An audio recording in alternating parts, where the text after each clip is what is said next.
In the heart of a secluded town, shrouded by mist and mystery, lies a tale that has both captivated and haunted the minds of many. Our story begins with a group of friends, Emily, Jake, Sarah, and Ben, typical teenagers seeking adventure in their monotonous town. Drawn by curiosity and the thrill of the unknown, they often explored abandoned places, each more daring than the last. But there was one place they had yet to venture, the old Hawthorne Manor. Hawthorne Manor stood at the edge of town, its once grand facade now weathered and overgrown. Legends whispered of its dark past, a family vanished without a trace, eerie lights flickering in the windows at night, and shadows that moved on their own. The manor had been abandoned for decades, becoming the centerpiece of dares and ghost stories. One autumn evening, under a canopy of stars and a luminous full moon, the friends decided it was time to uncover the truth behind the manor's mysteries. Armed with flashlights, a camcorder, and a mix of excitement and trepidation, they made their way to the foreboding house. As they approached, the air grew colder, and an unsettling silence enveloped them. The once sturdy front door now hung ajar, as if inviting them into the darkness within. With a shared glance and a nod, they stepped inside. The interior was a time capsule of a bygone era, dust-covered furniture, faded portraits, and cobwebs that adorned every corner. Their flashlights cast long shadows that danced on the peeling wallpaper.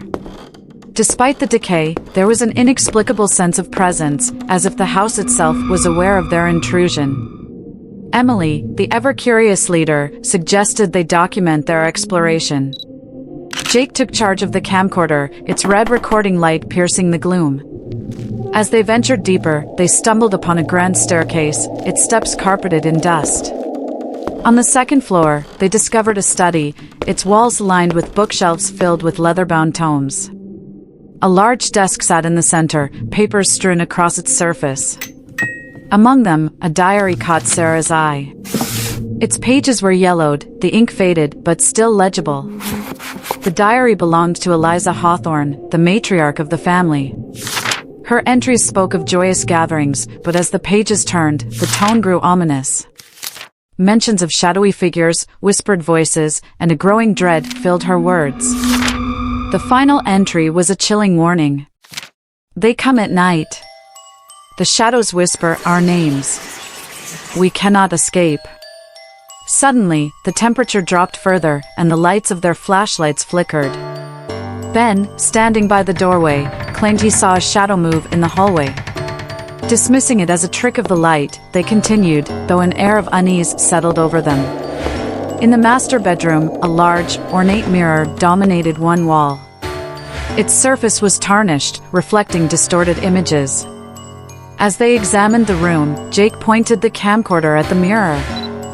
Through its lens, he saw not their reflections, but the room as it once was, pristine and occupied by the Hawthorne family.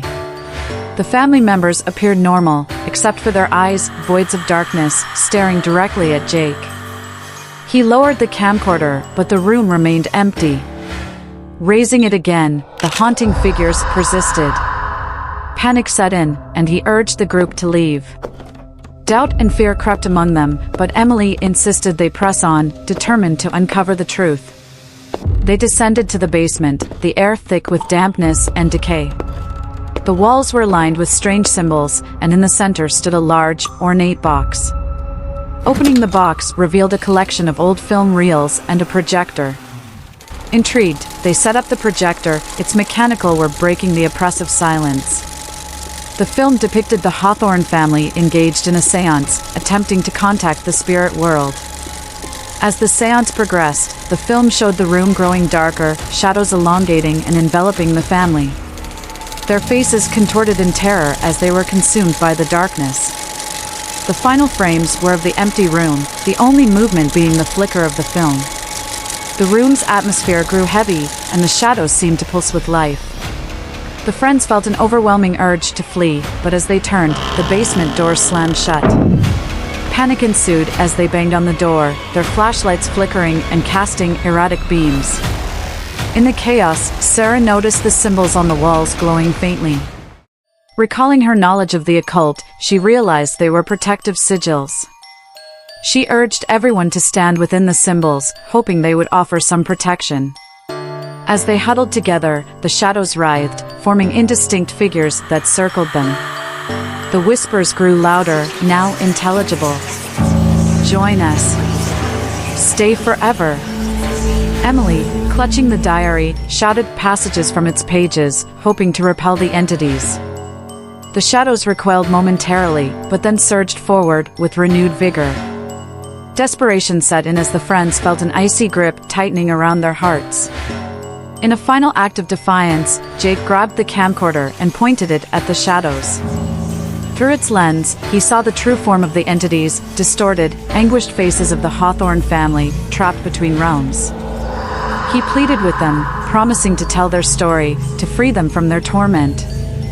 The shadows hesitated, their forms flickering. Seizing the moment, Sarah recited a banishing incantation she had read about, her voice steady despite the fear. The symbols on the walls flared brightly, and the shadows let out a deafening wail before dissipating into the ether. The basement door creaked open, and the oppressive atmosphere lifted. The friends, shaken but alive, stumbled out of the manor, vowing never to return.